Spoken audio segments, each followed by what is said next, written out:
The emergency room never truly slept. Even at 2:17 a.m., the fluorescent lights made time feel artificial, flat, bright, and endless.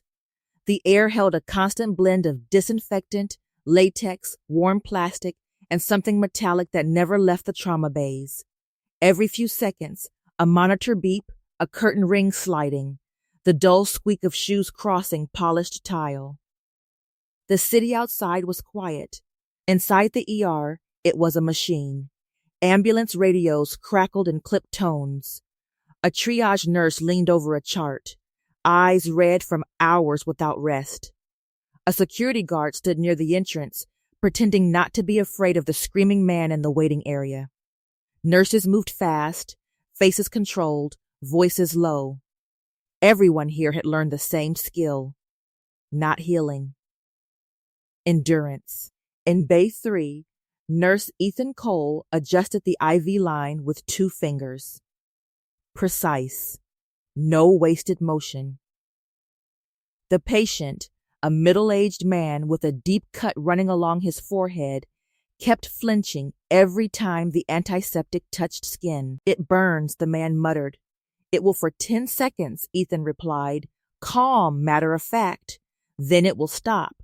He didn't sound comforting, he sounded accurate, and there was something about that accuracy that worked better than sympathy. The man watched him for a moment, then stopped moving. Ethan didn't look like someone people noticed. Average height, lean. Brown hair kept short for practicality, not style. No jewelry, no visible tattoos, scrubs that fit properly and nothing else. His face looked tired in the normal way everyone in the ER looked tired, except his eyes didn't drift. They stayed alert, not frantic, not anxious, alert in a way that felt older than his role. He taped gauze down cleanly, then checked the monitor without being prompted. Pulse steady. Breathing controlled. He wrote the medication time on the board and turned the marker so it faced the same direction as the others. Small, unconscious order. Across the curtain, someone was shouting at a resident. A woman's voice, raw panic. "You said you would help him. You said." A doctor answered too fast, too sharp. "Ma'am, step back." Ethan didn't turn his head, but his eyes shifted toward the sound for half a second, then back to his patient. A scan, not curiosity. When he stepped out of Bay 3, the ER corridor looked like a war zone without smoke. Bodies in chairs, blood on sheets, a stretcher wedged by the wall because there was nowhere else to put it. The staff moved through it like people moving through rubble, fast, familiar, emotionally sealed. At the nurse's station, charge nurse Linda Park was fielding 3 problems at once, her headset crooked and her voice low. "Tell them we're on diversion," she said into the phone. "No, I do not care what their supervisor said. If they bring another critical without notice, we will lose someone in the hall." She ended the call and saw Ethan. "Oh, good," she said, not smiling. "Bay 6 needs fluids.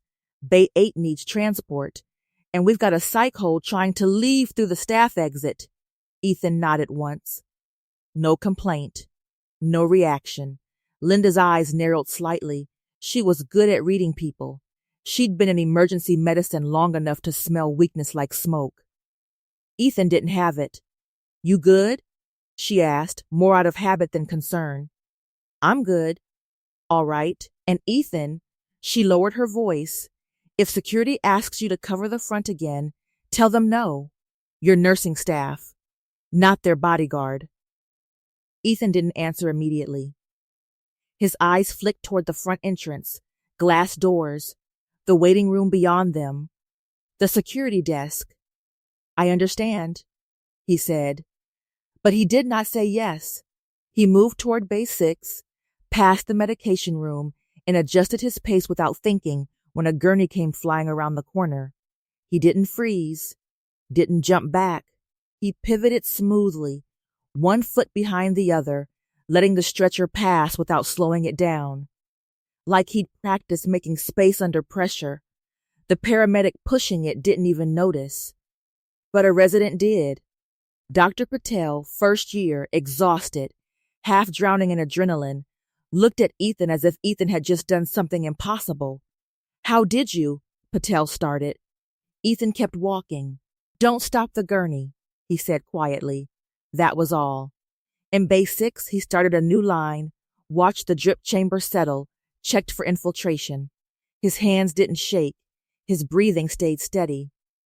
The woman in the bed was an elderly stroke patient, confused, drenched in sweat, eyes darting like trapped animals.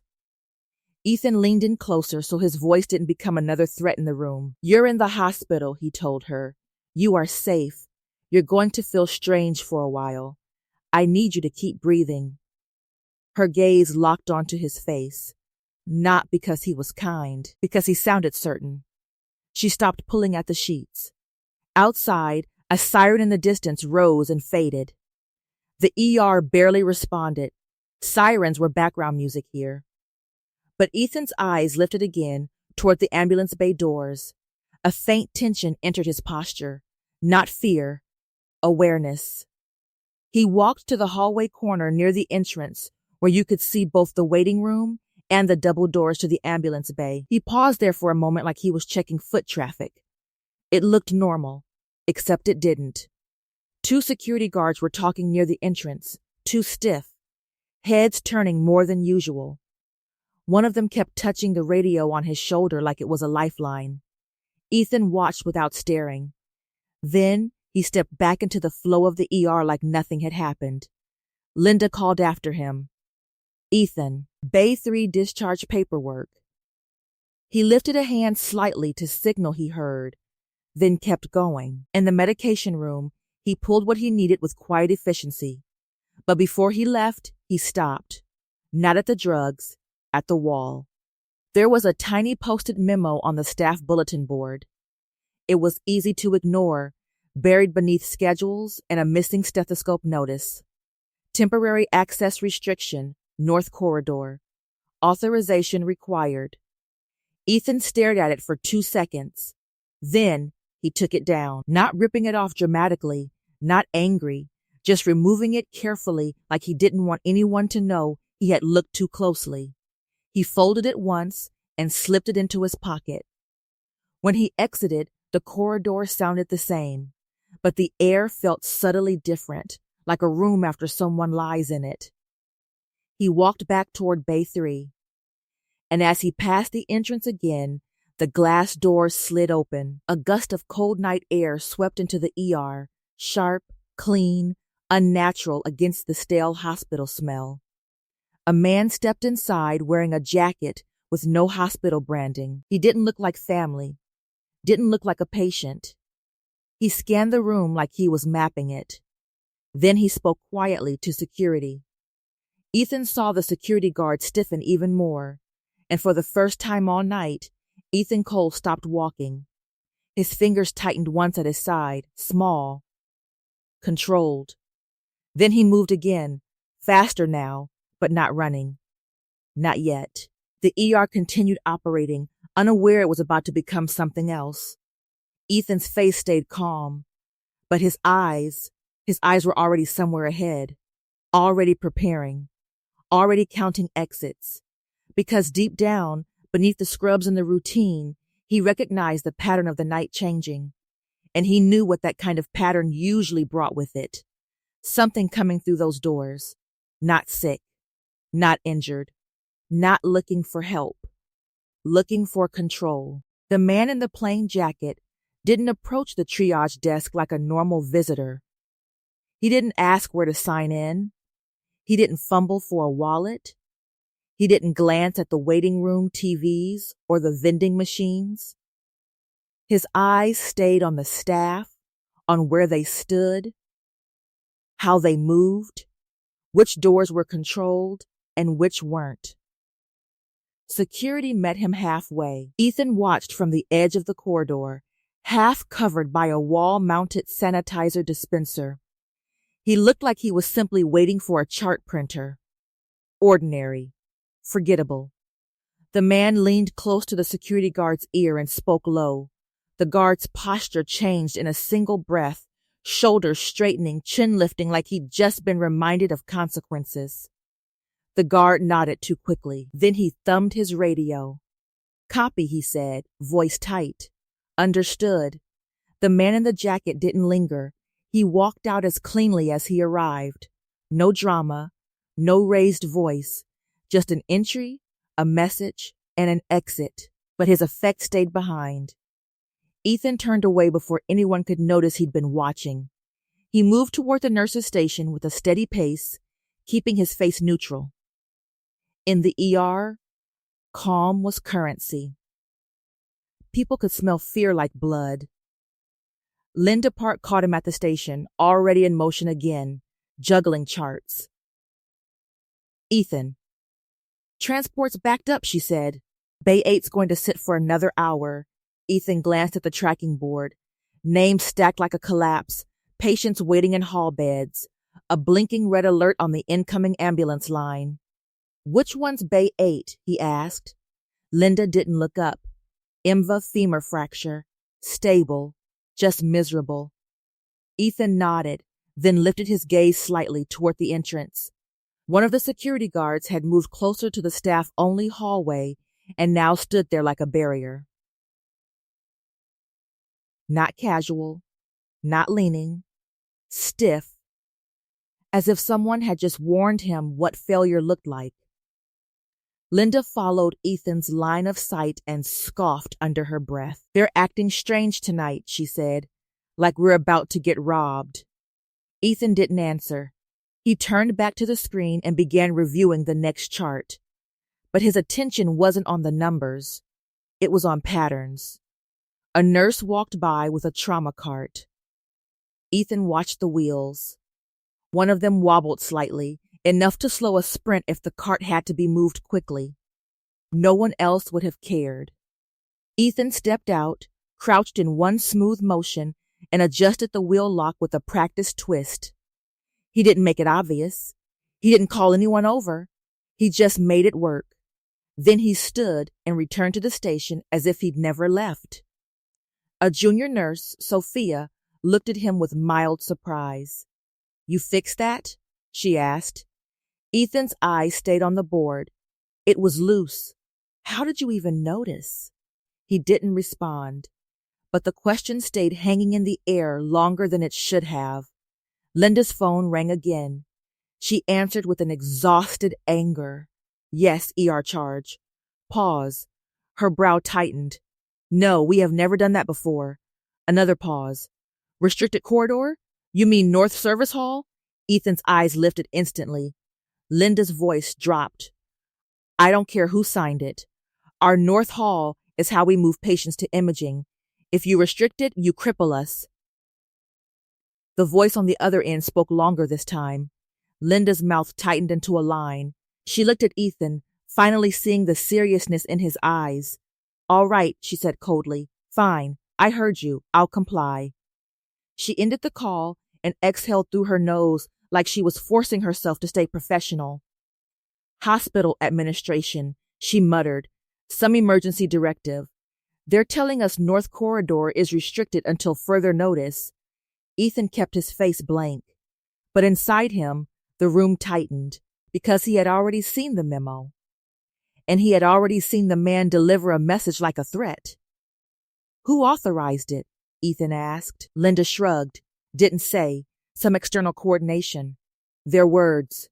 Ethan nodded once, as if absorbing it like normal policy.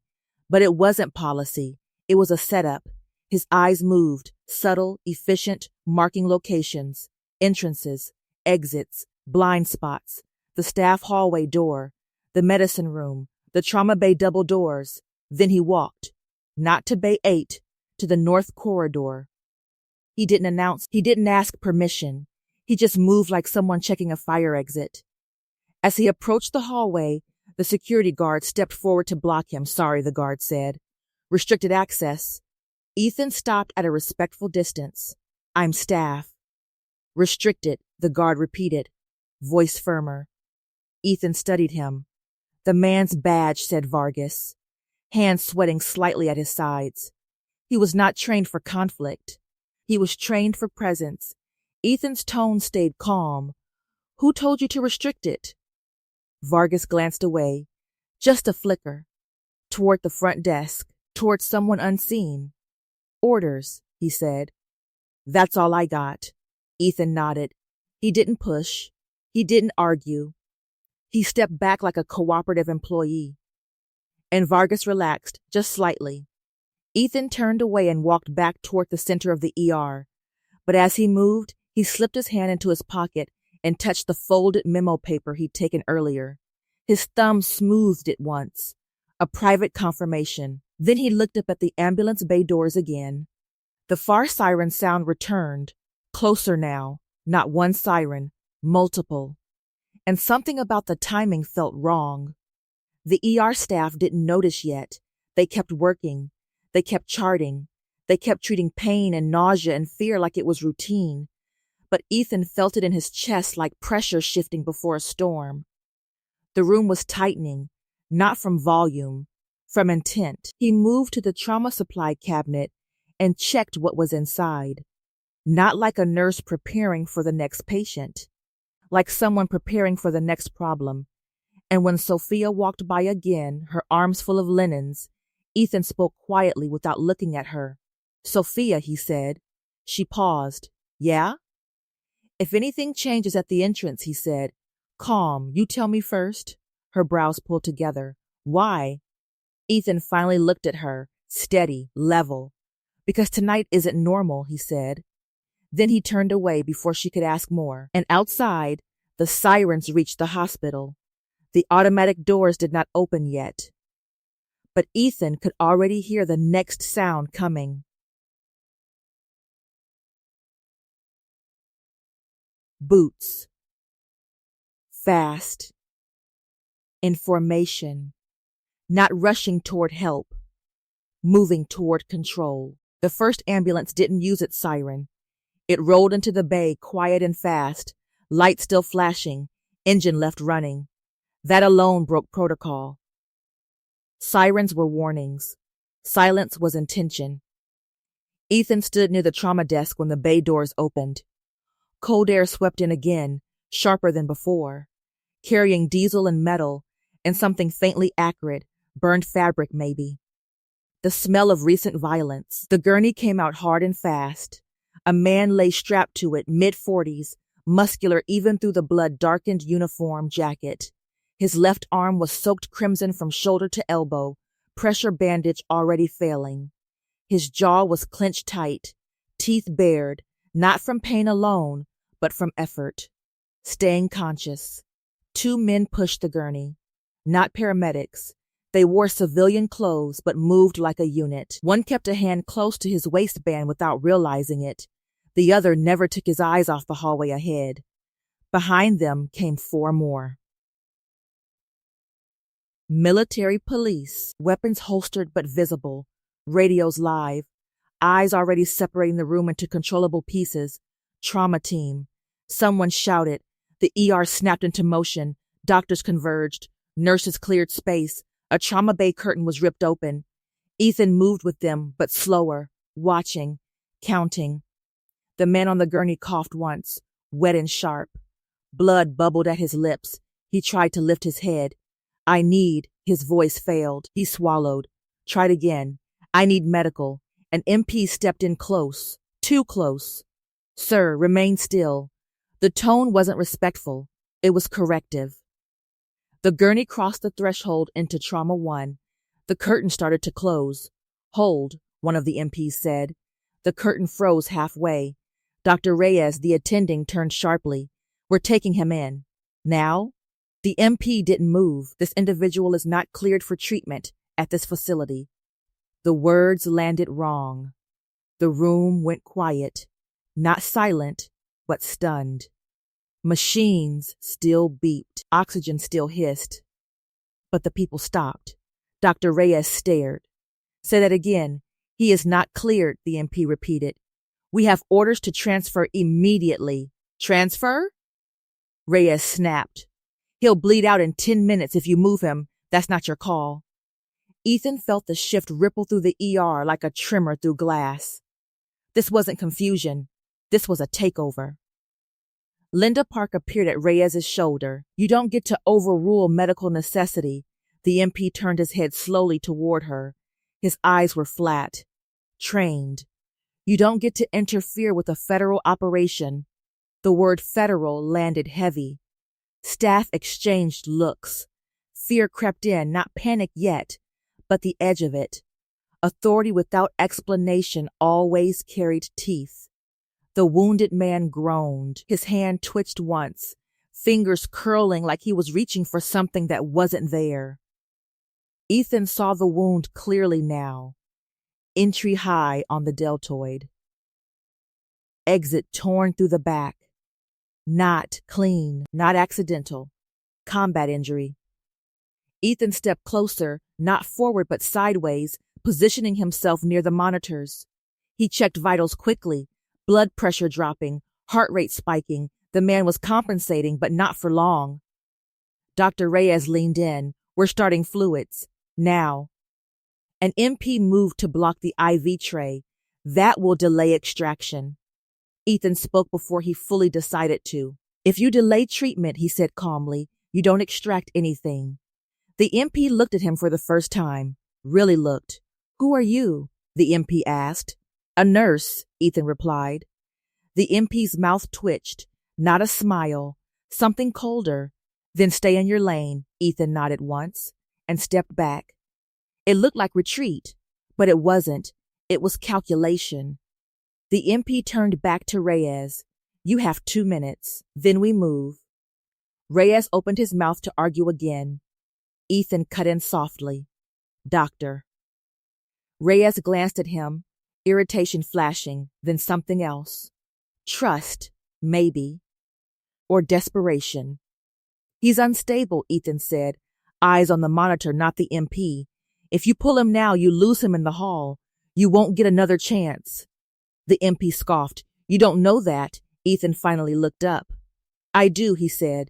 Not louder, not sharper, just certain. The MP stepped closer, invading his space. You're very confident for someone with no clearance. Ethan didn't move back, didn't square up, just stood. Clearance doesn't change physiology, he said. The MP stared at him for a long beat. Then he turned away dismissively. 2 minutes, he repeated. That's generous. He keyed his radio. Control, we're inside. Minimal resistance, minimal. Ethan heard it like a warning shot. The 2 civilian escorts hovered near the foot of the bed. One of them, the older one, watched Ethan with quiet intensity, not hostile, curious. The wounded man's eyes fluttered open again. This time, he focused. Not on the doctors, not on the MPs. On Ethan. Recognition flickered, brief, sharp, unmistakable. His lips parted. Ethan shook his head almost imperceptibly. Not yet. The man's jaw tightened. He swallowed the words and sank back, breath ragged but controlled. Ethan leaned in slightly, voice low enough that only the patient could hear. You stay with me, he said. I've got you. The man's eyes never left his. Outside the curtain, boots moved. More MPs, taking positions. The ER was no longer neutral ground. Linda leaned close to Ethan, whispering, What is this? Ethan didn't answer. He was watching the monitors, watching the door, watching the man with the radio, and waiting for the moment when delay stopped being an option. Because he knew something none of them did yet. This wasn't about removing a patient. This was about silencing him, and if they moved him out of that room, he would not survive the trip. Not medically. And not for the other reason. Ethan's hand drifted to the edge of the bed, fingers brushing the rail, grounding himself. 2 minutes was not generous.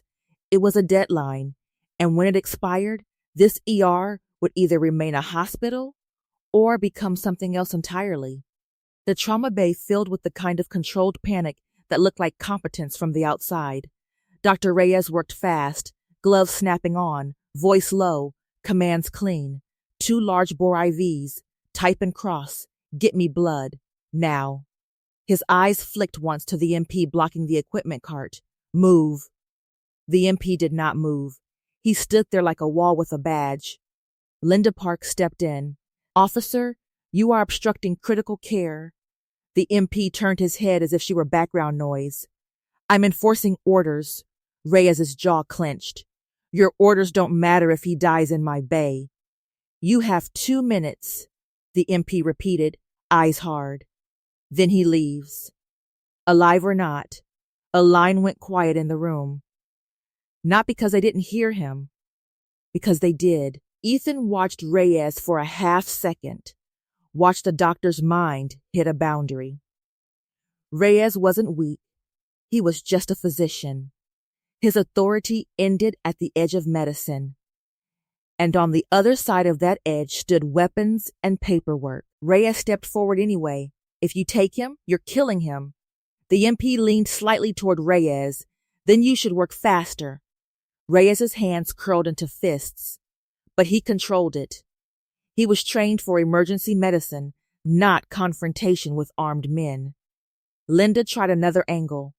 "We need the patient's identity. We need consent." "Negative," the MP snapped. "No name, no documentation, no log."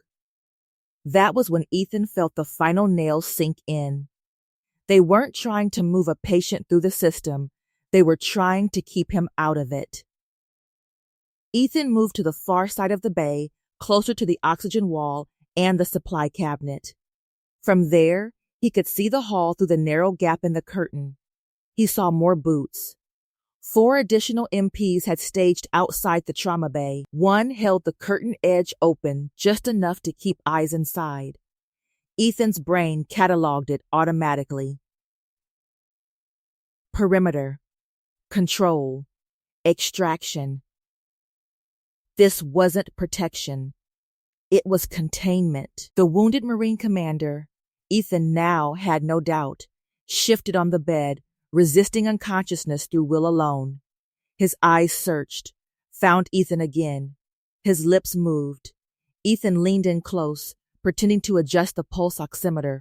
A whisper, barely air, "Don't." Ethan cut him off just as quietly.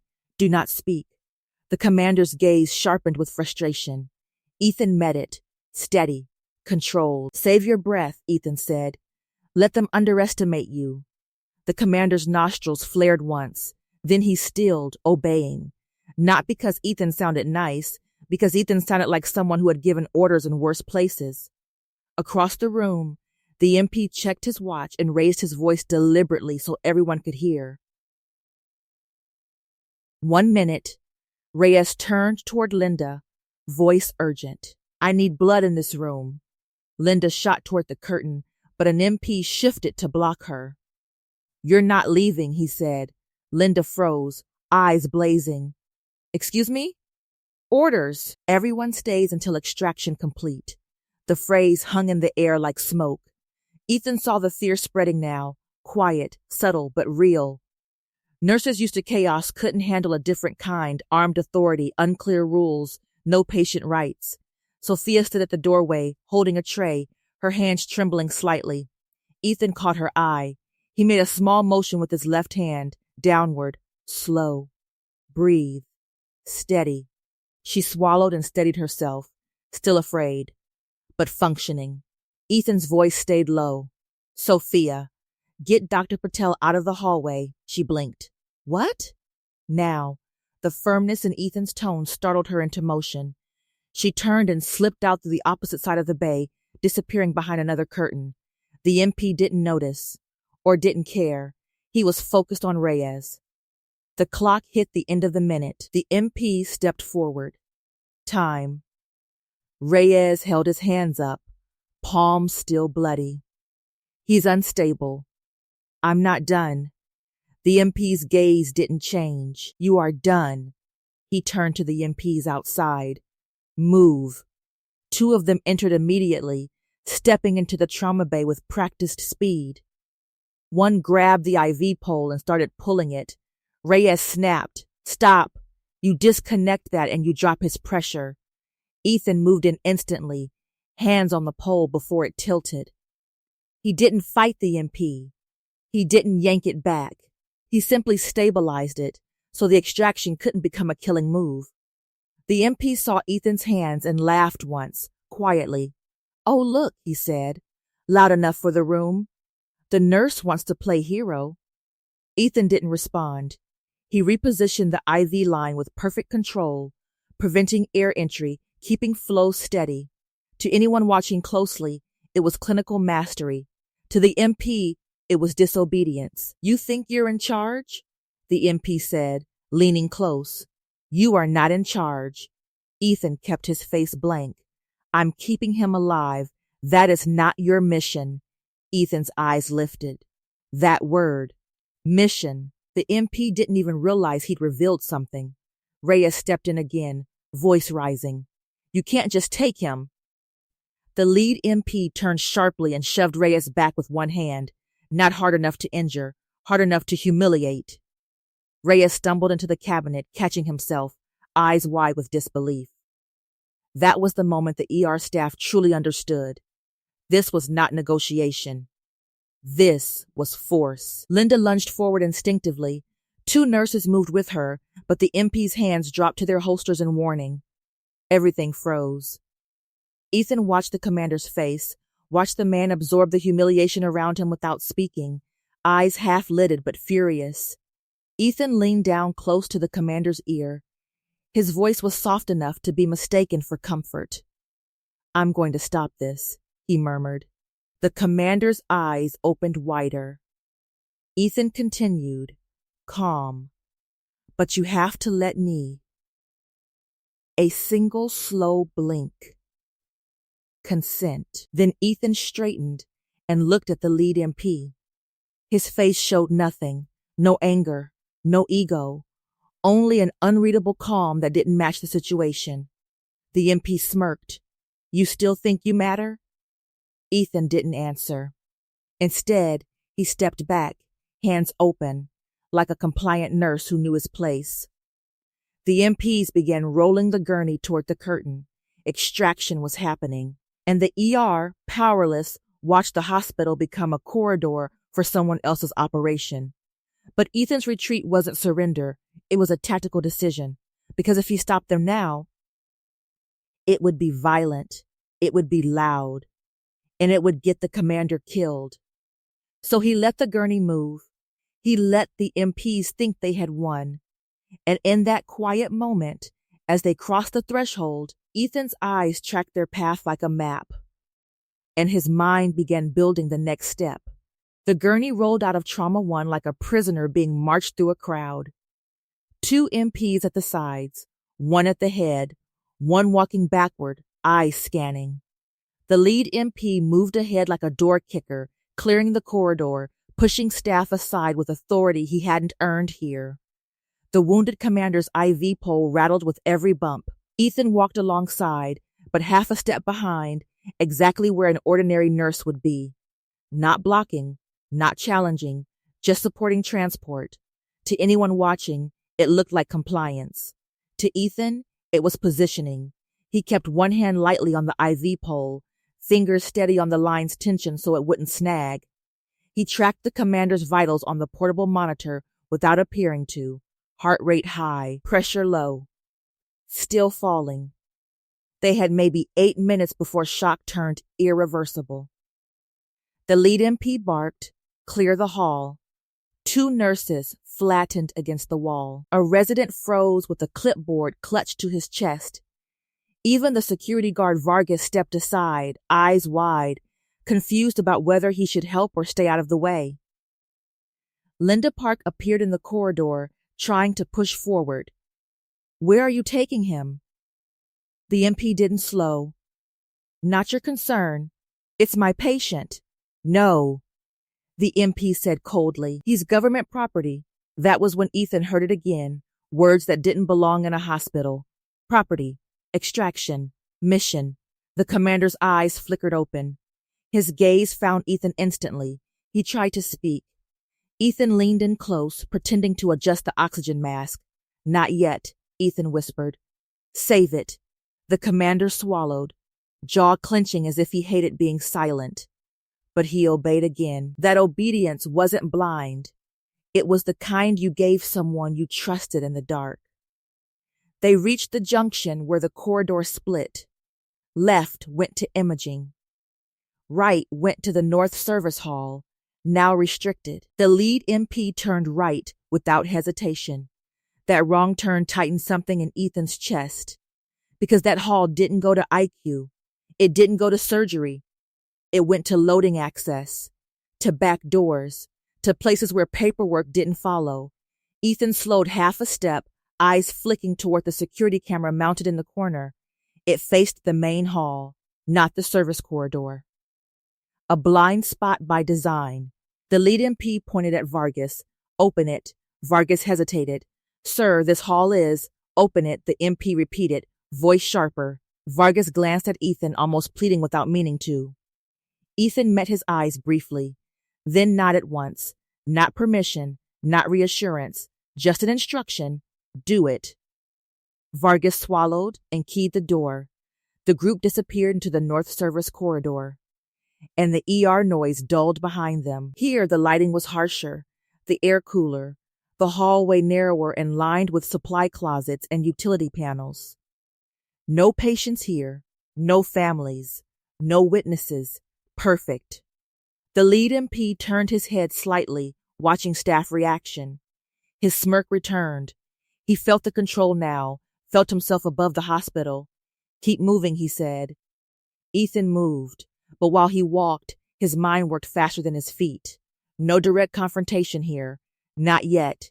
If he fought them physically, it would escalate instantly. Guns, blood, chaos. The commander would be the first casualty. So the move had to be quieter. System level. Hospital level. Make the building itself refuse them.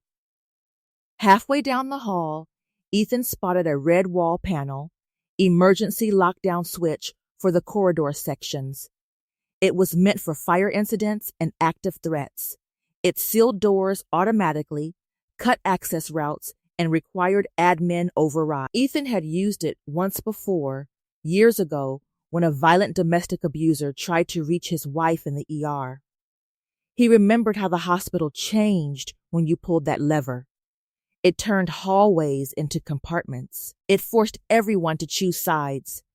The MPs reached the service elevator at the far end. One pressed the button repeatedly. The doors did not open immediately. A tiny delay, small enough to be nothing, big enough to matter. Ethan used it.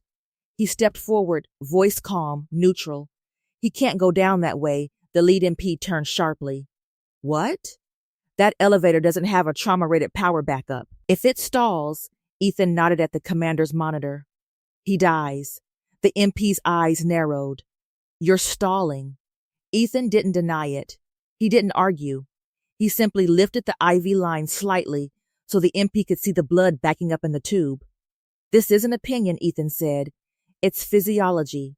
One of the civilian escorts, the older one, spoke for the first time. He's right. The lead MP snapped his head toward him. You don't give orders here. The older escort held his gaze. I'm not. I'm telling you what happens if we lose him before handoff. That created the first fracture. Not between Ethan and the MPs, between the MPs and their own team. The lead MP turned back to Ethan, eyes hard. Then what do you suggest, nurse? The way he said nurse was deliberate, a way to remind Ethan he was nothing. Ethan replied evenly. We take him to OR. We stabilize. You can move him after. The MP laughed once. No. Then you carry a corpse downstairs, Ethan said, and you explain that to whoever is waiting? That hit. Not emotionally, operationally. The elevator dinged. The doors opened, and Ethan made his decision. He stepped closer to the commander, blocking the gurney's forward motion just slightly, like he was adjusting the blankets.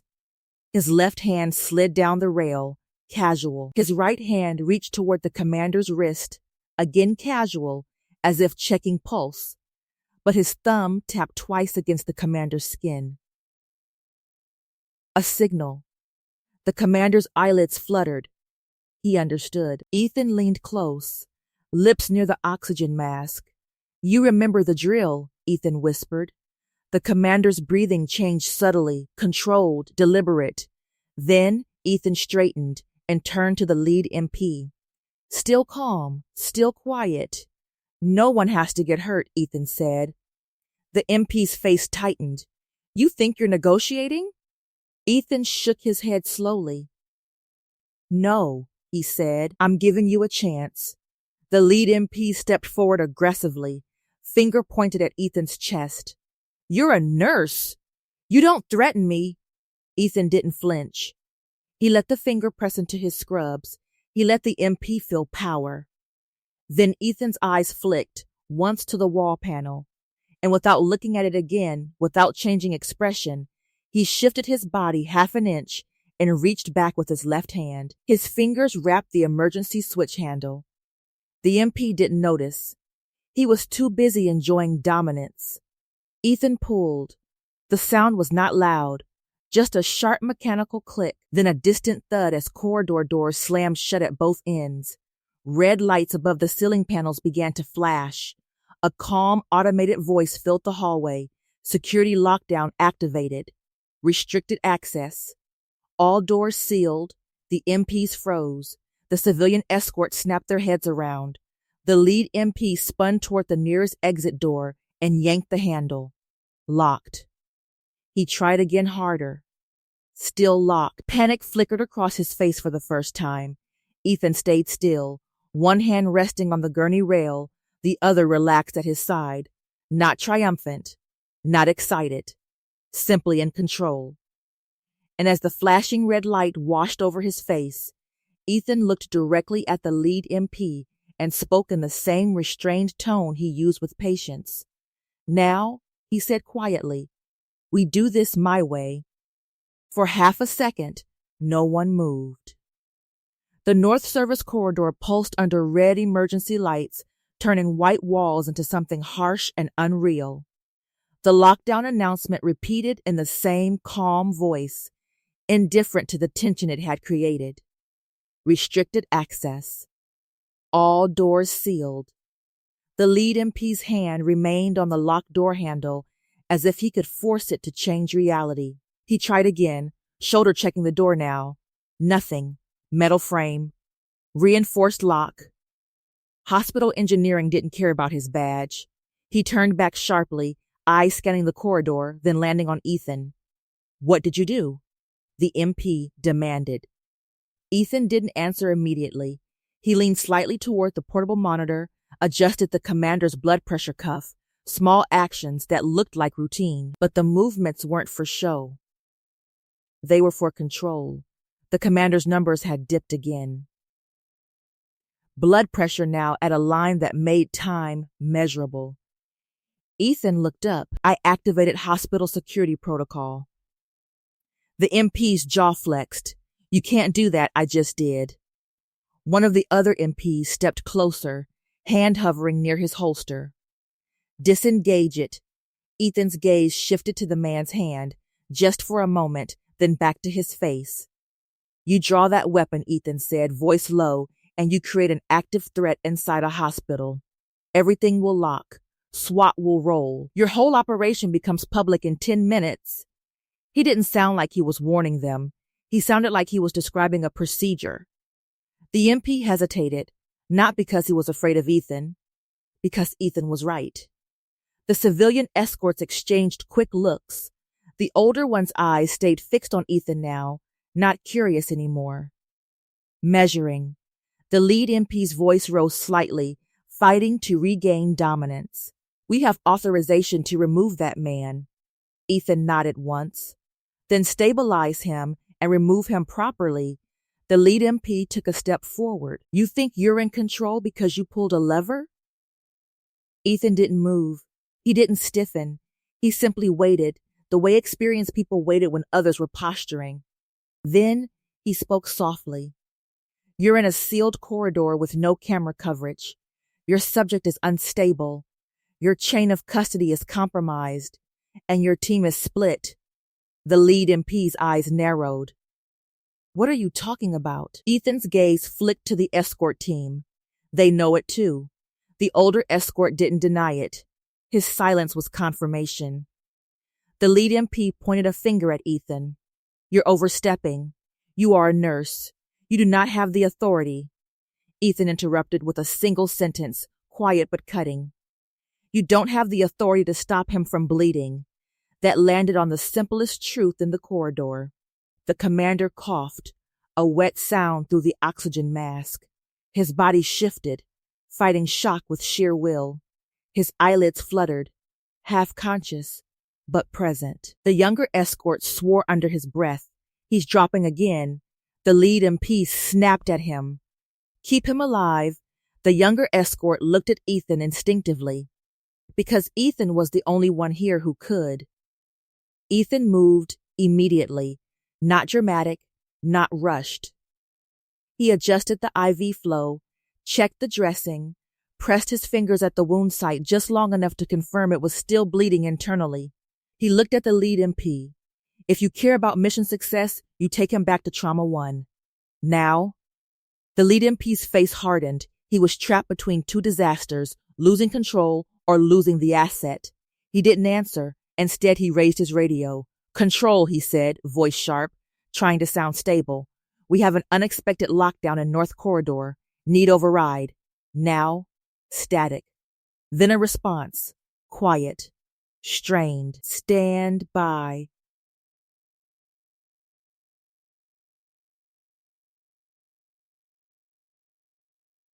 Stand by.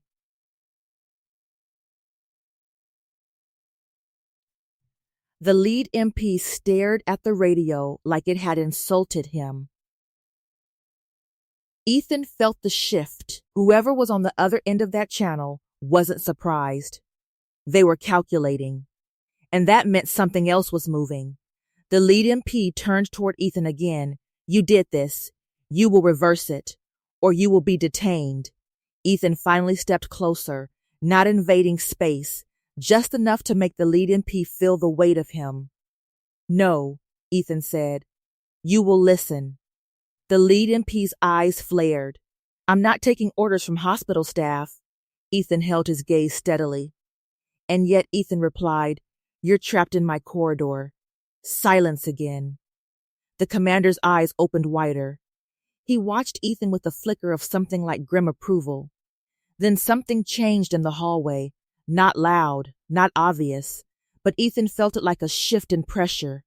The far utility door, one of the locked service doors, clicked. Not from inside their corridor, from the other side. The handle moved once, testing. Then stopped. One of the MPs turned his head sharply. What was that? Ethan's attention locked instantly. Service door. No camera. No witness. Someone was trying to access the corridor from outside. But lockdown should have sealed everything, unless someone had override, or someone had been given a key. The lead MP noticed too. His team tightened. A hard instinct rose in them, trained men anticipating contact. The older escort whispered, We are compromised. The lead MP snapped, Nobody's compromised. But his voice no longer carried certainty. Then the utility door clicked again, and this time it opened, slowly, half an inch, a sliver of darkness beyond. Ethan's body reacted before his mind fully spoke. He shifted closer to the gurney, placing himself between the door and the commander.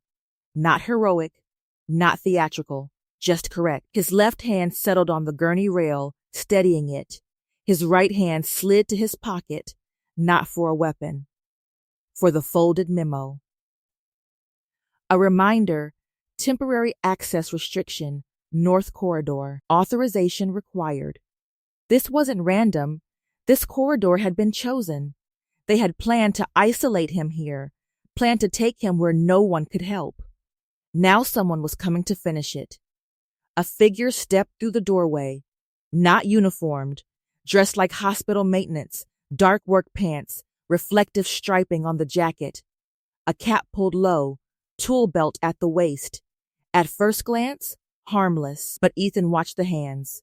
Too controlled, no nervousness, The man's eyes swept the corridor with practiced speed, then locked on the commander. That was the tell. Not medical concern. Target acquisition. The lead MP lifted a hand. Hey, stop. This area is locked down. The maintenance man didn't stop. He kept walking at a calm pace, like he belonged here, like nobody could touch him. The lead MP stepped forward. I said stop. The man tilted his head slightly, almost annoyed, then reached under his jacket. The motion was quick, too quick. Ethan reacted instantly. He didn't lunge. He didn't tackle. He shouted a single word, sharp, surgical, down, the ER word that meant only one thing: incoming violence, drilled into every staff member. The MPs moved on instinct, drawing weapons, stepping into positions, but the corridor was narrow. Their angles were wrong. The man's arm came up, not with a gun, with a small device, metallic, palm-sized, a syringe-like injector. The older escort's eyes widened. Poison. He didn't finish the sentence. The maintenance man lunged toward the gurney, aiming the injector at the commander's neck. Ethan moved into him. Not flashy, not violent, just fast. Ethan caught the man's wrist with both hands and turned it outward in a tight rotational lock, redirecting the injector away from the commander's skin. The maintenance man grunted, surprised, because nurses weren't supposed to know that kind of leverage. But Ethan didn't hold. He continued the motion, stepping in and pinning the man's arm against the wall. The injector clattered to the floor. One of the MPs shouted, "Get back!" Too late. The man tried to elbow Ethan in the ribs. Ethan absorbed it, tightened his grip, and drove the attacker's shoulder into the wall with controlled pressure, not breaking bone, not escalating beyond what was necessary. Restraint. Then, Ethan spoke in the attacker's ear, voice low. Don't. The attacker froze for half a beat, confused at being commanded instead of fought. That was all Ethan needed. He swept the attacker's leg and took him down cleanly, guiding his fall so his head didn't crack the tile. The man hit the floor hard, breath knocked out. Ethan dropped a knee into the man's shoulder blade and pinned him without brutality. His hands moved to secure the wrists. Not with hospital cuffs, with a zip tie pulled from the maintenance belt, like he knew exactly where it would be. The MP stood there, guns drawn, shocked, not by the attacker, by Ethan. Because that wasn't nurse reflex, that was trained control. The lead MP stared. What the hell are you? Ethan didn't look up. He secured the zip tie tight, checked the attacker's pulse with 2 fingers, automatically, clinically. Then he stood and picked up the injector carefully with gauze. No fingerprints, no contamination. He examined it briefly, eyes narrowing. A clear liquid inside, not sedative, not standard medication, something lethal. The older escort spoke quietly, voice heavy. They're trying to kill him before he can be moved. The lead MP's face finally drained of arrogance. Fear entered now, real fear, because the threat had changed, and it had entered their sealed corridor. Ethan looked at the lead MP. His voice was calm, but there was steel underneath it now. This is what you walked into, Ethan said. Then, from the commander's bed, a faint rasp of voice escaped. A single sentence, barely audible, but enough. They're not here for me. Everyone froze. Ethan leaned closer. The commander's eyes opened with effort, sharp and burning. They're here, the commander whispered, to erase what I know, and Ethan understood immediately. This was not about one wounded Marine officer. This was about information, about betrayal, about something the commander carried inside his head that someone powerful wanted buried. The automated lockdown voice repeated again, calm as ever. Restricted access. But now Ethan knew the truth. Containment wasn't protecting them. Containment was trapping them. And the next person through that door wouldn't bring an injector. They'd bring something louder. The attacker lay on the tile, bound and breathing hard, eyes flicking from face to face like an animal looking for the weakest handler. No one spoke for a moment. The corridor was too narrow, too sealed, too close. The kind of space where decisions became permanent because there was nowhere to hide from them. The lead MP's radio hissed again. "Control to unit, report." His grip tightened around the device as if squeezing it could create competence. He didn't answer right away. His eyes stayed fixed on the injector in Ethan's gloved hand. Ethan held it like evidence, not like a trophy. He didn't wave it. He didn't accuse. He simply showed the truth. "Who is he?" the lead MP asked, voice rough. Ethan's answer was quiet. "Not hospital staff." The younger escort crouched, checking the attacker's jacket. He pulled open an inner pocket and froze. "Sir," he said to the commander, then corrected himself and looked at Ethan as if unsure who the real authority was now. "There's no ID." The older escort took a breath that sounded like anger held inside ribs. Because he's not supposed to exist, the commander on the gurney exhaled, a wet rattle. His eyes were open now, forced awake by the proximity of death, but even awake, his body was failing. The monitor beeped faster. Blood pressure sank again. Ethan saw the numbers and felt his own patience tighten into something cold. He moved back to the commander's side, adjusting the IV and pressing a fresh dressing. Blood seeped through anyway, slow but relentless. This wasn't a wound you managed with tape. This was surgical. Dr. Ethan called out toward the hall. Dr. Reyes wasn't there. Linda wasn't there. Only 4 MPs, 2 escorts, a bound attacker, and a dying man. Ethan looked at the lead MP. "Unlock the corridor. We return to Trauma 1, now." The MP hesitated. Hesitation was poison. Ethan saw it. This instinct to still obey the original plan because changing course meant admitting failure. Men like this didn't fear danger. They feared accountability. The lead MP cleared his throat. "Control hasn't authorized a reverse." Ethan stared at him. "Authorization doesn't stop bleeding," Ethan said again, but the edge in his voice sharpened. "You can either open this corridor or explain a death." The lead MP's eyes flashed with anger. "You think you can pressure me?" Ethan leaned close enough that only he could hear. "I'm not pressuring you," Ethan said quietly. "I'm warning you." The older escort stepped in, voice low and controlled. "He's right. We're compromised. Get him back to the ER." The lead MP shot him a glare. "Don't tell me what to do." The older escort didn't blink. "Then I'll tell you what happens. If he dies here, this whole operation collapses, and whoever sent that man through the door will claim you failed." That did it. The lead MP's face twitched, something between rage and realization. He keyed his radio. "Control, we have an attempted hit. Repeat, attempted hit inside corridor. I need override now." The reply was delayed by static. Then finally, "Say again." The lead MP looked at the bound attacker with disgust. Someone tried to inject the principal with unknown agent. "We need extraction back to ER immediately." Silence again. "Too long." Then, "Stand by." Ethan's jaw tightened. Stand by. Always stand by. Like Control could afford time. Like the commander could. The commander coughed and his body sagged. His eyes rolled slightly, fighting to keep focus.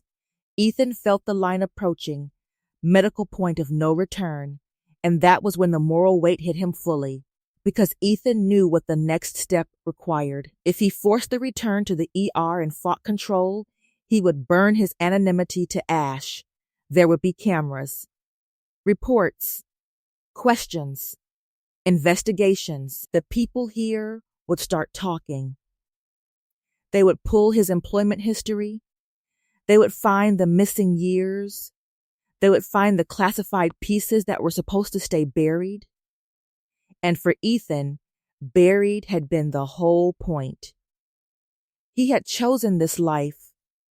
Scrubs, night shifts, invisibility, because it was the only kind of quiet he trusted. But now the commander's blood was leaking into his hands, and quiet began to look like cowardice. Ethan leaned close to the commander's ear, voice calm. "Stay with me," he said. "If you go under, you may not come back." The commander's lips moved. This time, Ethan didn't stop him. Barely audible, "You shouldn't be here." Ethan's eyes didn't change. Neither should that man. The commander's breathing hitched. "They'll take you." Ethan nodded. "Maybe." The commander stared at him, recognition mixed with regret. "You promised." Ethan swallowed once. A promise made long ago, in a different world. A promise to stay out of it, to disappear. He had kept it until tonight. Ethan straightened slowly, then turned to the lead MP. His voice became even calmer, which made it more dangerous. "Listen," he said. "I'm going to unlock this corridor myself." The MP scoffed. "You can't. Only security." Ethan cut him off. "I can." The lead MP's eyes narrowed. "How?" Ethan didn't answer. Instead, he walked to the wall panel and opened it, exposing the manual override key slot. It required an admin key card to disengage full lock. Ethan pulled out his badge. Not his nurse badge. A second card hidden behind it, plain, black, without hospital logo. He slid it into the slot. The panel beeped once, then twice, then accepted. The MPs stared like they'd just watched a door open with the wrong key. Ethan's thumb hovered over the release switch. This was the moment. If he did it, his cover was done. Not fully revealed, not yet. But the cracks would show. People would ask why a nurse had access to restricted security systems. Ethan looked down at the commander.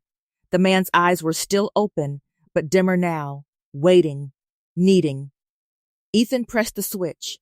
A loud mechanical release echoed through the corridor. At both ends, the sealed doors unlocked with a heavy clunk.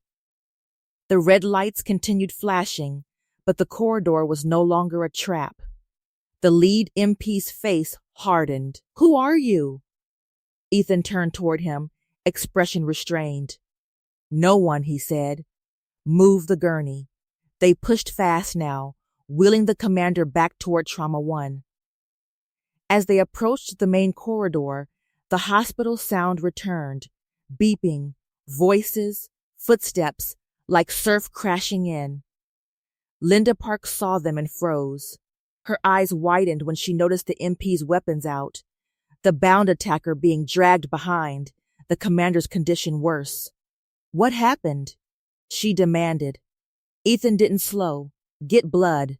Get Reyes. Prepare or—" Linda stared at him, not because of the words, because of how he said them. Not requesting, directing. And for the first time, Linda didn't argue. She moved. The ER parted to let the gurney through like a ship cutting water. Staff stepped back, faces pale. Dr. Reyes ran in from another bay, eyes flaring. "What the hell?" Ethan met his gaze. "He needs surgery. Now." Reyes saw the vitals and his anger vanished instantly into focus. "Or prep. Call vascular. Move." The MPs hesitated at the trauma bay door. The lead MP said, "We're taking him the second he stabilizes." Ethan didn't look at him. He looked at the commander and tightened the oxygen mask. "Not unless he lives," Ethan murmured. And as they rolled him into Trauma 1, Ethan felt something heavy settle into his chest. He had crossed the line. To keep the commander alive, he had revealed too much. And now the hospital was awake. The threat wasn't contained anymore. It was inside. And it was adapting. Trauma 1 exploded back to life the second the gurney crossed the threshold.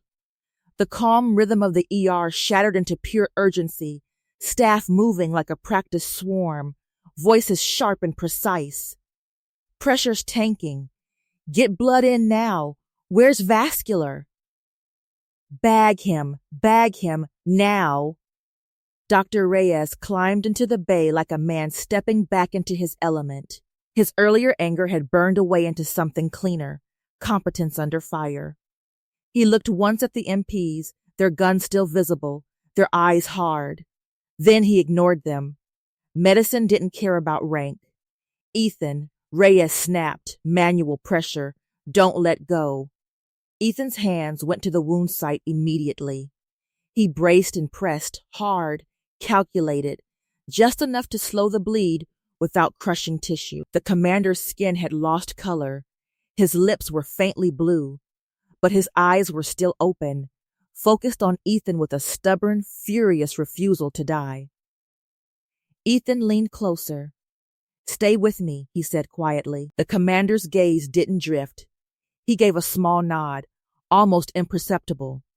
Reyes barked orders. Massive transfusion protocol. Get me 4 units O negative. Now. Linda Park moved like an engine, already pulling blood bags, already calling or already placing staff where they needed to be. Sophia hovered near the doorway, terrified but functioning, exactly as Ethan had wanted earlier. And still, the MPs stood at the curtain like a shadow line, pretending they were simply observers when everyone knew they were jailers waiting to collect. The lead MP stepped forward. Doctor, as soon as he is stabilized. Reyes didn't even look at him. He isn't stable. You don't touch him. The MP's jaw tightened. That's not your decision. Reyes finally turned, eyes burning. It's my bay, my license, my patient. The MP smiled slightly. He is not your patient. And then the lead MP did something that revealed the real danger. He raised his radio. Control, he said calmly. ER has resumed treatment. Timeline extended. Subject will be moved post-stabilization. Ethan's hand stayed firm on the commander's wound, but his mind moved. Control. There it was again, a voice above them. Unseen. Untouchable. Ethan watched the MP's radio as if it were a weapon. Because it was. The older escort, who had followed them back, stood near the far wall, scanning the room like someone who had learned the hard way that hospitals were not safe. He looked at Ethan, then at the MPs, then at the commander. He spoke quietly to Ethan, just 2 words. They're dirty. Ethan didn't respond, but it settled into place with what he already knew. This wasn't a standard protective detail. This was a compromised operation trying to bury something. Blood flowed into the commander's veins. His pressure rose a fraction, just enough to keep him from slipping away. Reyes exhaled. All right. He's hanging on. He looked at Ethan. We take him to or now. The lead MP stepped forward instantly. No. He goes with us? Linda snapped. He'll die. The MP's eyes were cold. Then he dies. Those words hit the bay like a slap. The room went still, just for a heartbeat. And in that stillness, Ethan understood something. The extraction wasn't just impatient. It was urgent because someone else was moving. Someone else was coming. They needed the commander off hospital records, off cameras, off staff memory before real oversight arrived, before the truth reached daylight. Ethan eased off pressure slightly, adjusted the gauze. He looked like he was focused on medicine, but he was watching faces. The lead MP had no empathy in his eyes. One of the other MPs, young, tense, looked like he didn't want to be here. His gaze kept drifting to the floor like he was trying not to see what he was part of. A fracture. Reyes stepped in front of the gurney. You are not pulling him out of my bay. The MP's hand drifted toward his holster again. Ethan felt the whole room tighten. This was the threshold. One more push and someone would draw, and if someone drew, the hospital would become a kill box. Ethan spoke softly. Doctor, he said. Reyes glanced at him, anger and stress flaring. Not now, Ethan. Ethan didn't raise his voice, but the words landed like a knife. He will die if they move him. Reyes snapped back. I know that.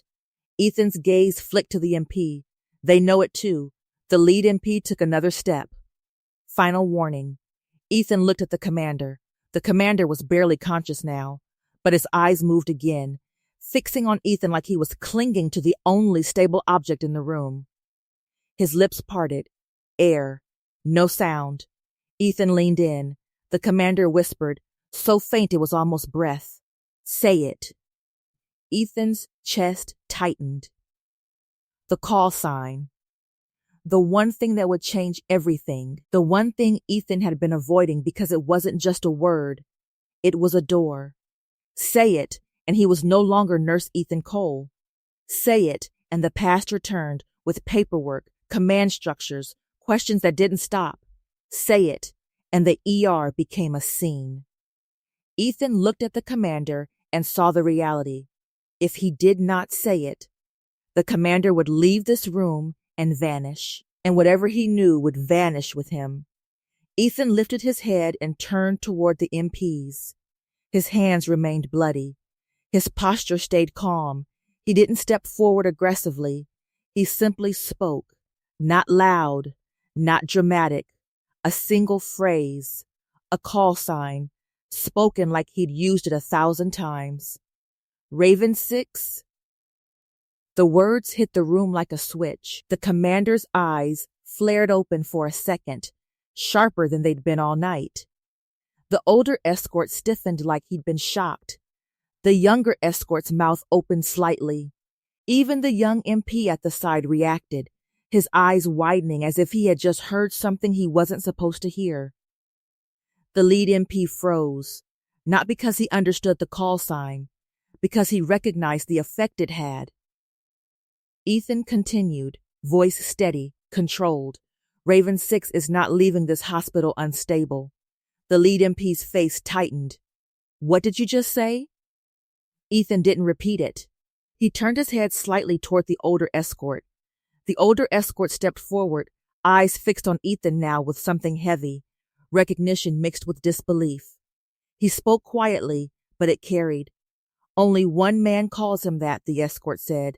The lead MP snapped. Who? The older escort didn't answer him. He answered Ethan. Confirm, he said. Ethan hesitated only a fraction, then replied in the same restrained tone, black tied. No lights. It wasn't theatrical. It was operational.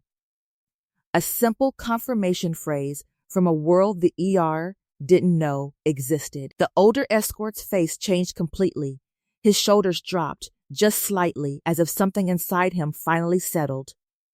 He turned to the lead MP. You don't touch him, the escort said. The lead MP stared. You don't give orders? The escort's voice went colder. I do now. The lead MP's eyes sharpened. Who are you? The escort didn't answer. He reached into his jacket and pulled out a badge, not local, not hospital, federal. He flashed it just long enough for the lead MP to see. Then he tucked it away. Linda Park's mouth parted. Reyes stared. The younger escort moved to block the curtain. The MPs shifted instinctively, but uncertainty spread through them like ice forming in water. The lead MP's confidence cracked. He glanced toward his men. The young MP who had looked uneasy earlier swallowed and looked away, refusing eye contact. Another fracture. The lead MP's voice rose, trying to maintain power through volume. This is interference with, Ethan cut him off gently. No, Ethan said. This is a hospital. He stepped closer, not threatening, just unavoidable. His eyes stayed calm. You came in here pretending you had control, Ethan said. But you don't get to pull dying men out of trauma bays. Not in my building. The phrase slipped out before Ethan could stop it. My building. Linda heard it. Reyes heard it. So did the MPs. And something in the room shifted again, not into applause, not into awe, into awareness. This nurse was not simply brave. He was familiar with authority, with operations, with consequences. The lead MP took a slow breath. He looked at the federal escort. He looked at Ethan. Then he realized what was happening. His operation was being turned, not by guns, by legitimacy, by recognition, by the one word he couldn't fight, call sign. The lead MP's radio crackled. Unit, report status. Control requesting confirmation of principal transfer. The lead MP lifted the radio automatically, then stopped, because now he was being watched, and he knew it. The federal escort stepped closer. Hand me the radio. The lead MP stared. No. The escort's gaze hardened. Do it. The lead MP's hand shook slightly. He didn't want to surrender the radio because surrendering it meant surrendering the narrative. But he did. He handed it over. The escort keyed it. Control, he said calmly. This is Agent Harlow. Your extraction is terminated. Any further attempts to remove the principal will be treated as hostile interference. Silence. Then static. Then a voice, tight, angry, carefully controlled. You have no jurisdiction. Harlow cut them off. I have enough. He ended the transmission. The ER stood stunned. This wasn't a victory. It was a line being drawn. Reyes exhaled slowly, like he'd been holding his breath for an hour.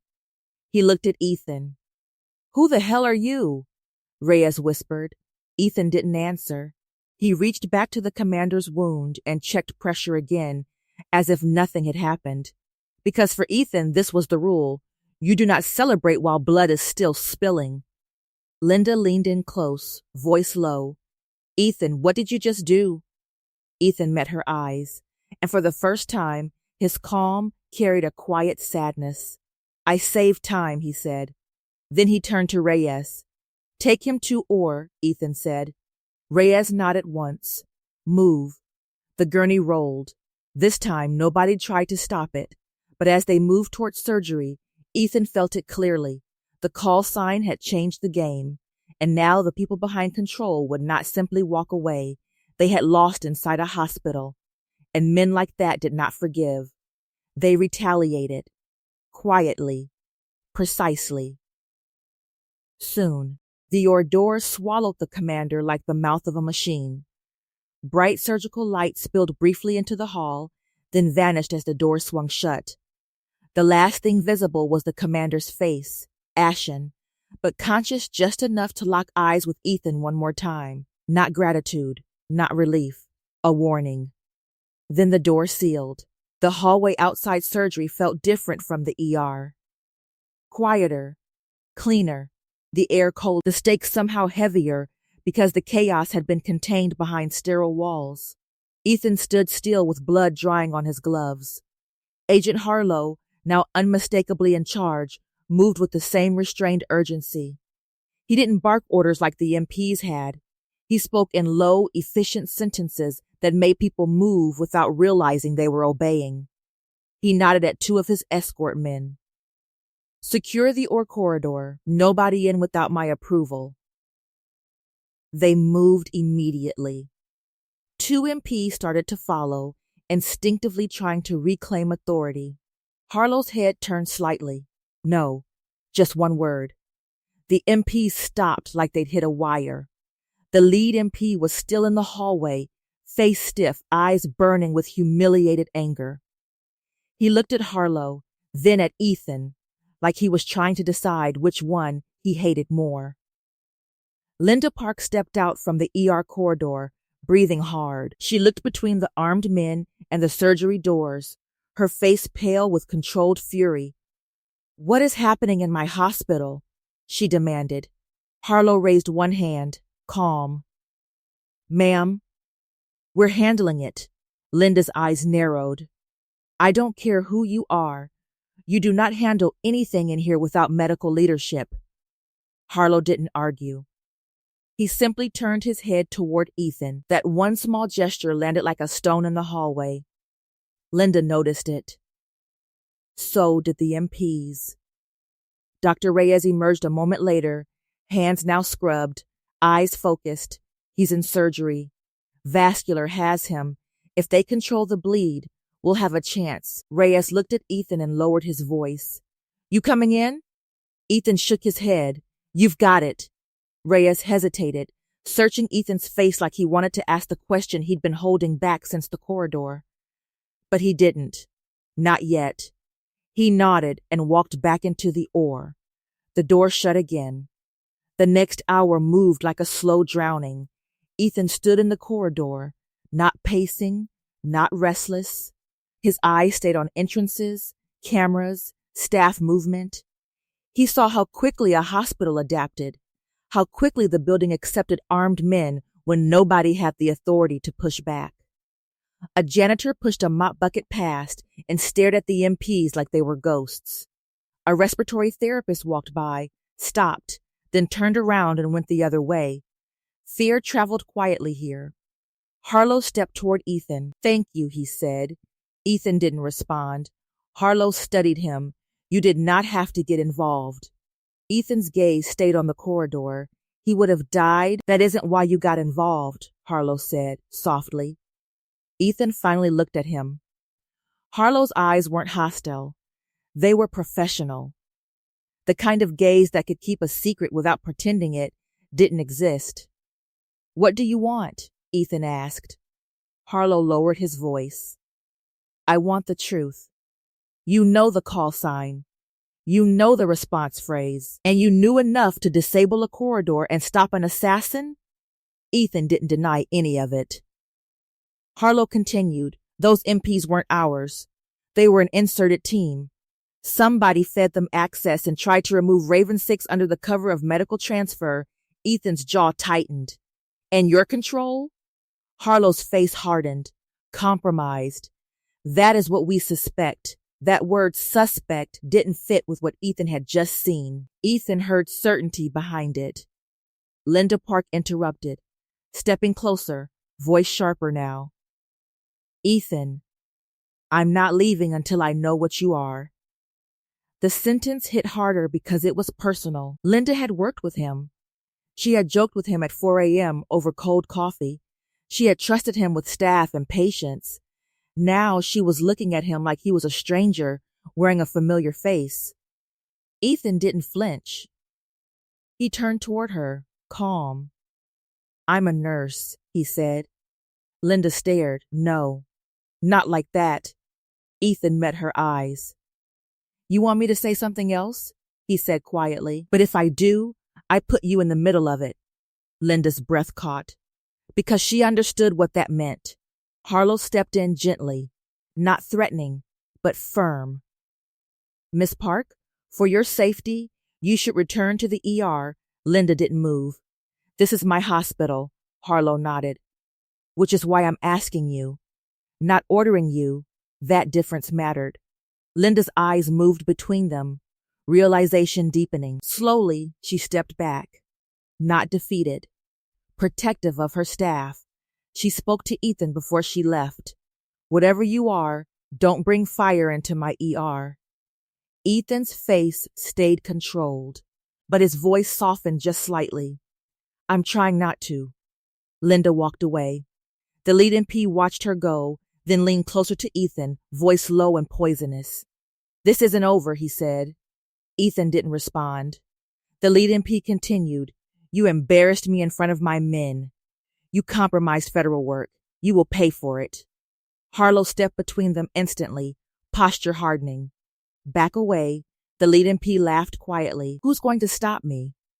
Harlow held his gaze. "I can." The lead MP looked at Ethan again, one last time, then turned and walked down the hall, boots heavy with anger. Ethan watched him leave, already knowing what men like that did next. They didn't attack openly. They rewrote reports. They buried names. They made phone calls. And those phone calls didn't end at the hospital.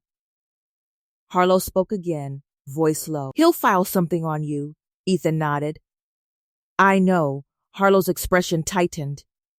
"Then why stay?" Ethan looked at the hors-d'oeuvres. "Because he's still bleeding," Ethan said. Then the hors-d'oeuvre opened. A surgeon stepped out, pulling off gloves, face exhausted. "We got the bleed," the surgeon said. "He's alive." The hallway released its breath. Ethan didn't smile. He simply closed his eyes for 1 second, just long enough to feel the weight of what it had cost. Then he opened them again. Harlow stepped closer. He'll talk when he wakes. Ethan answered quietly. If they let him wake? And in that sentence, the calm hallway became dangerous again. Because now, the fight wasn't about extraction. It was about aftermath. Paperwork. Control. And what happened to people who knew too much? Dawn arrived without permission. It always did. The hospital windows turned from black to gray to a thin, washed-out blue, as if the world outside had never cared what happened inside these walls. The fluorescent lights remained the same cold white. The ER did not become gentler just because the sun came up, but the building felt bruised. The worst of the night had passed, yet the air still held its shadow. Ethan stood at the nurse's station with a fresh pair of gloves on and a new chart in front of him, as if he had simply returned to routine. A patient needed pain medication. A discharge needed signatures. A child cried in the waiting room. Staff yawned and stretched and kept moving because exhaustion was the ER's default state. No one had time to process what almost happened, and maybe that was the point. Agent Harlow appeared once more near the station, moving quietly through staff traffic. Now that the commander was in IQ, the visible urgency had dimmed. The weapons were less obvious. The hallway presence had shifted away from intimidation toward containment. Harlow stopped beside Ethan like an ordinary visitor. He spoke softly. Private. Raven 6 is awake, he said. Ethan didn't look up from the chart. For how long? Long enough to confirm what we suspected, Harlow replied. Long enough to name the leak. Ethan's pen paused. Then he's a target again, Ethan said. Harlow nodded once. Yes, Ethan resumed writing. You'll keep him here. We are moving him, Harlow said carefully. Not like them. Legitimate. Secure. With oversight, Ethan didn't answer immediately. Then, quietly, oversight can be bought. Harlow's jaw tightened. He didn't deny it. He simply said, that is why we do it fast. A nurse approached, hesitant, clutching a clipboard. Sophia. Her eyes were tired, but she kept them steady. Ethan, she said softly, Linda wants to see you. Ethan nodded. After I finish this, Sophia swallowed, then spoke again, voice low. People are asking about you. Ethan looked up at her, not angry, not surprised, just acknowledging the cost. Let them ask, he said. You don't answer. Sophia's throat tightened. She nodded and left. Harlow studied Ethan for a moment. You could have walked away, Harlow said. Ethan's eyes shifted briefly toward the EQ corridor. I did walk away, Ethan replied. A long time ago. Harlow hesitated. Then why come back? Ethan didn't give a speech. He didn't explain his pain. He just said simple and true. Because he was bleeding. Harlow exhaled slowly, as if he respected the answer more than any story. Then he leaned slightly closer. Internal affairs will come. They'll ask questions. We can protect you if you cooperate. Ethan's gaze stayed calm. Protecting me puts a spotlight on me. Harlow didn't argue. You can't stay invisible after tonight. Ethan finally looked at him fully. Watch me, he said. A pause. Then Harlow nodded once. Small, subtle approval. I'll put in writing that your actions saved the principal, Harlow said. It'll go in a sealed file. Not public, not for hospital gossip. Ethan didn't say thank you. He just returned to his work. Shift change began like any other. New nurses arrived with coffee and clean scrubs. They walked past the trauma bays, unaware of how close those rooms had come to being a crime scene. Linda Park stepped out of her office and saw Ethan across the station. Her expression was weary, protective, still unsettled. She walked up close, lowering her voice. You're finishing your shift, she said. Not a question. Ethan nodded. Yes. Linda's eyes searched his face. You are not going to explain anything. Ethan met her gaze. No. Linda's jaw tightened, But there was something else under it. Respect. Because she had seen what restraint looked like when chaos demanded violence. She spoke quietly. Then don't make me regret not pushing. Ethan nodded once. I won't. A phone rang. A stretcher rolled in. Life continued. Ethan washed his hands one more time, slow, thorough, until every trace of blood was gone. Then he clocked out. No applause, no hallway salute, no dramatic goodbye. He walked through the staff exit into the cold morning air. The sky was pale, almost empty. Cars moved on the street like any other day. Behind him, inside those walls, a Marine commander would be moved under real protection. A leak would be hunted. Reports would be rewritten. Names would be buried. And somewhere, someone would still be angry enough to remember Ethan's face. Ethan pulled his jacket tighter and started walking. Not toward celebration, not toward recognition, just toward distance.